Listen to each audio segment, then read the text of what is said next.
राजेश अपने पिता सेठ मोहनलाल का इकलौता बेटा था। मोहनलाल के पास बेशुमार दौलत थी। राजेश पर आधुनिकता का रंग हावी था। वैसे भी जिस घर में अनाप शनाप दौलत हो, वहाँ तरह तरह के ऐब और गंदी आदतें भी अपना घर बसा लेती हैं। राजेश अपने पिता के कारोबार में पार्टनर भी था, इसलिए वह अपने पिता के साथ व्यापार में पूरा हाथ बटाता था और काम के बाद पूरी अय्याशी करता था। बिल्कुल वैसा ही युवक था जैसे अक्सर अमीर घरों के युवक होते हैं। आमतौर पर होता यह है कि अधिक पैसे वाले परिवारों के बच्चे बिगड़ जाते हैं।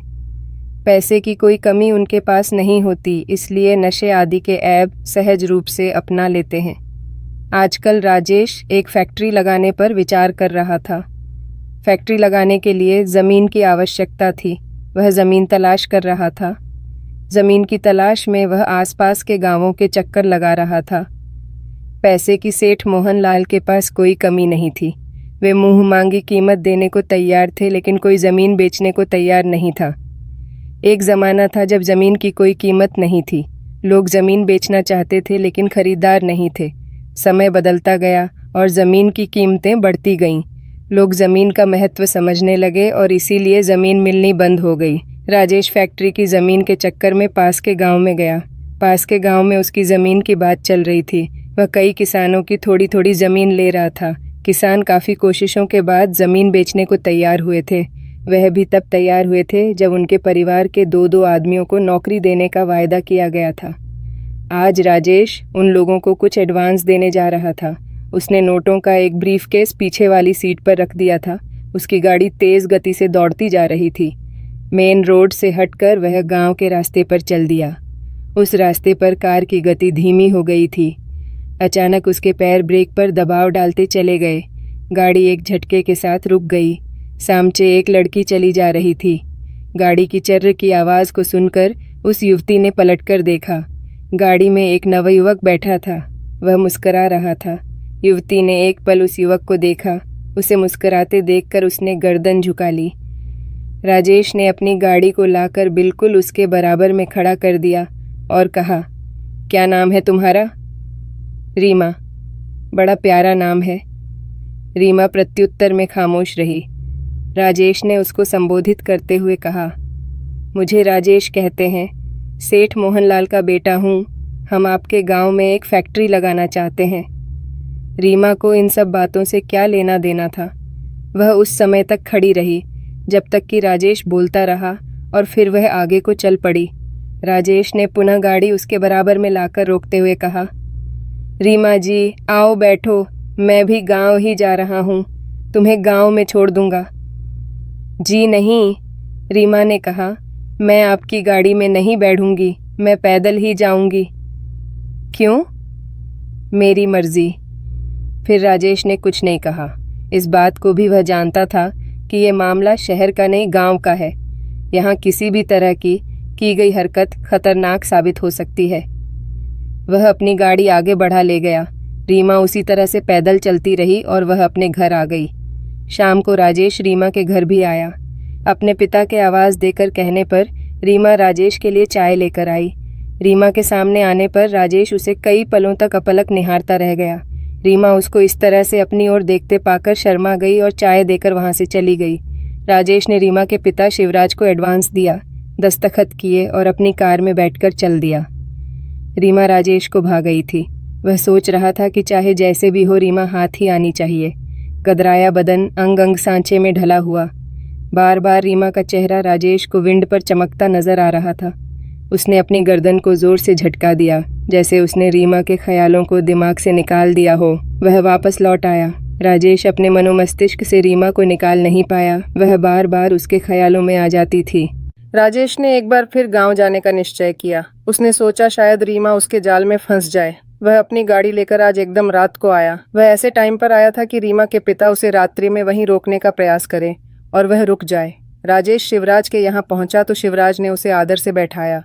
कुछ देर बाद रीमा उसके लिए चाय व नमकीन ले आई। राजेश ने एक बार उसे प्यार भरी नज़रों से देखकर गर्दन झुका ली थी। वह ज़मीन के बारे में शिवराज से काफ़ी देर तक बातें करता रहा। इसी बीच खाना तैयार हो गया। शिवराज के कहने पर राजेश ने भोजन कर लिया। भोजनोपरांत राजेश ने कहा, अच्छा शिवराज जी, अब मैं चलता हूँ। राजेश जी, अब जाने का समय तो नहीं है। शिवराज ने कहा, ये शहर नहीं है, गांव है। कोई आपकी कार भी ले लेगा और आपको बांधकर डाल देगा। राजेश तो स्वयं ही वहां रुकना चाहता था। वह तो प्रोग्राम ही ऐसा बनाकर आया था ताकि वे रुकने को कहें और वह रुक जाए। ऐसी बात है तो ठीक है शिवराज जी, राजेश ने कहा। मैं सुबह चला जाऊंगा। शिवराज ने राजेश के लिए एक कमरे में बिस्तर लगवा दिया और वह लेट गया। करीब 1 घंटे बाद रीमा दूध का गिलास लेकर आई और उसने धीमी आवाज में कहा, लीजिए, दूध पी लीजिए। रीमा, क्या तुम जानती हो?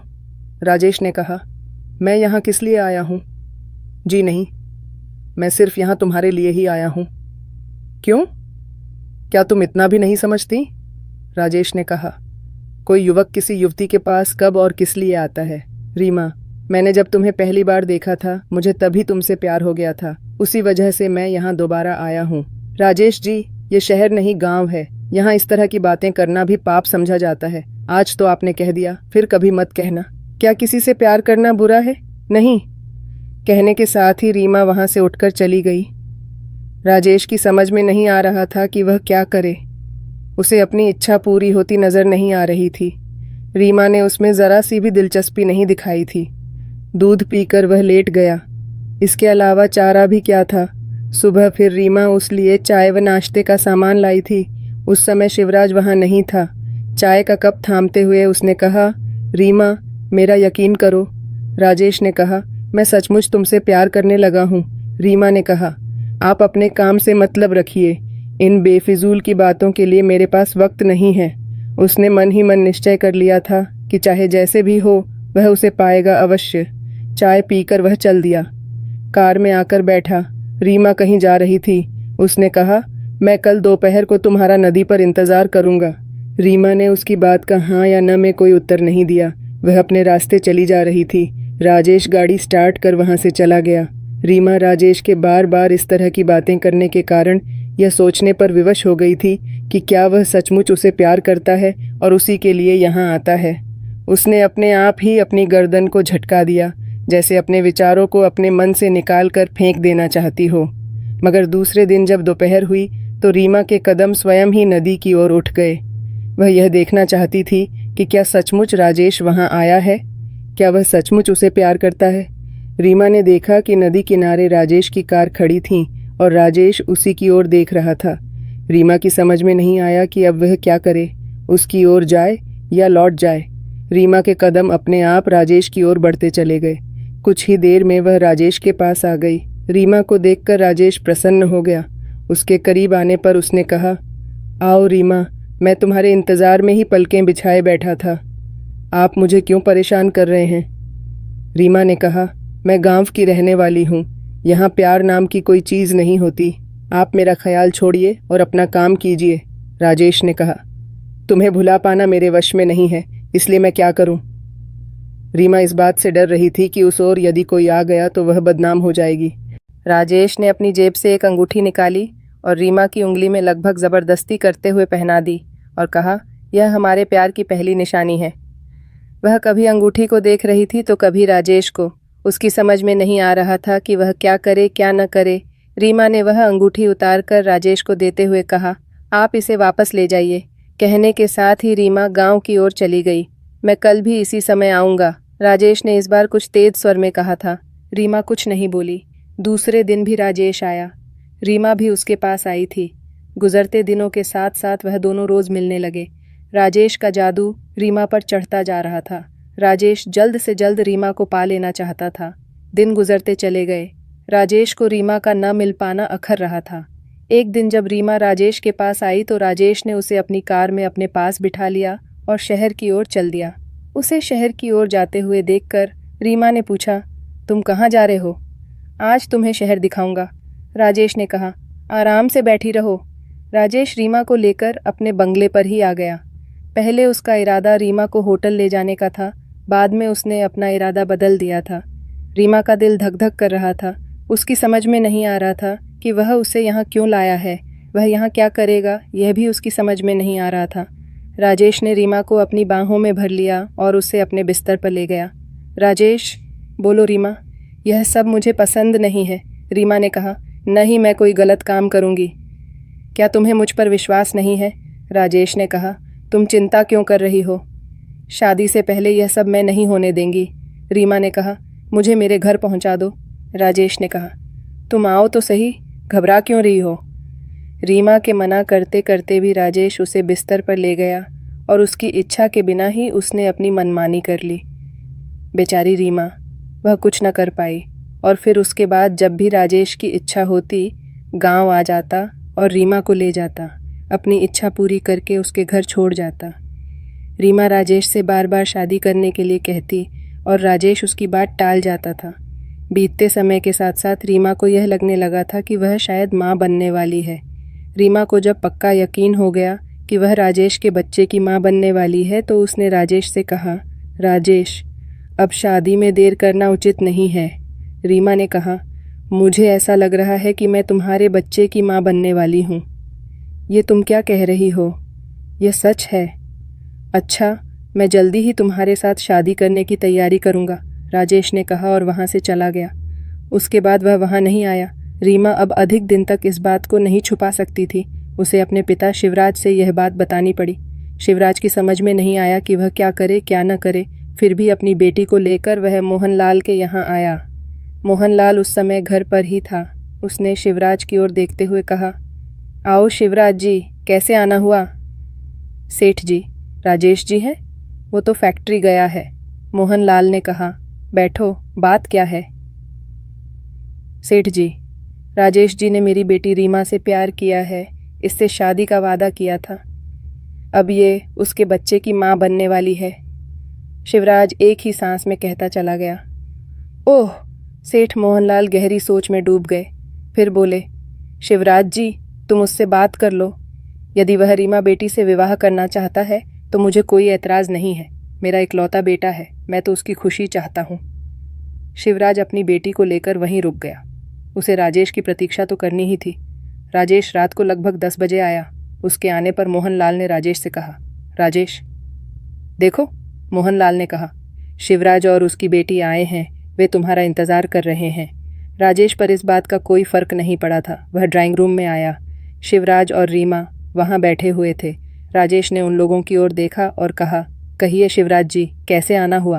पैसा तो मैं आपको दे आया था, राजेश जी, रीमा कह रही थी। शिवराज ने कहा, आप और यह प्यार करते थे, आपने इससे शादी करने का वायदा भी किया था। ये आपके बच्चे का बोझ उठाए घूम रही है, अब आप यह बताएं कि शादी कर रहे हैं। राजेश ने कहा, आप कैसी बातें कर रहे हैं? मैं भला इससे शादी की बात क्यों करूँगा? यदि आपको कुछ धन का लालच है तो वैसे ही मांग लीजिए, मैं दे दूँगा, लेकिन इस तरह इल्ज़ाम तो मत लगाइए। शिवराज ने कहा, भला ऐसी कौन लड़की होगी जो स्वयं अपनी बेइज्जती कराएगी? इस तरह का जवाब देकर हमारी इज्जत से मत खेलो। देखो शिवराज जी, मैं यह सब न तो बर्दाश्त करूँगा और न ही मैं इस तरह से शादी ही करूँगा। आप जहाँ चाहें इसकी शादी कर दीजिए। हाँ, यदि पैसों की बात है तो मैं दे दूँगा। शिवराज और रीमा उन दोनों के पास अब सिवाय रोने के और क्या चारा था। राजेश तो साफ साफ मुकर गया था।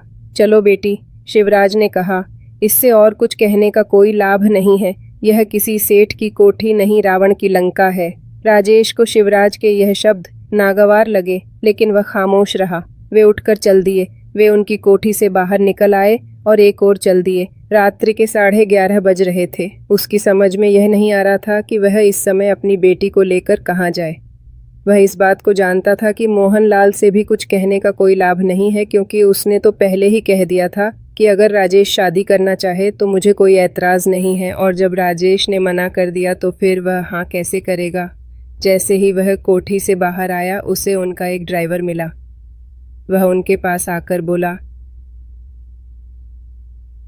शिवराज जी। शिवराज ने उसकी ओर प्रश्नात्मक दृष्टि से देखा। उसने 1-2 बार उसे देखा था। उसे मालूम था कि वह मोहनलाल का ड्राइवर था। मेरा नाम दीपक है, मैं ड्राइवर हूँ। हमसे क्या काम है? मैंने आप लोगों की और राजेश की सब बातें सुन ली हैं, दीपक ने कहा।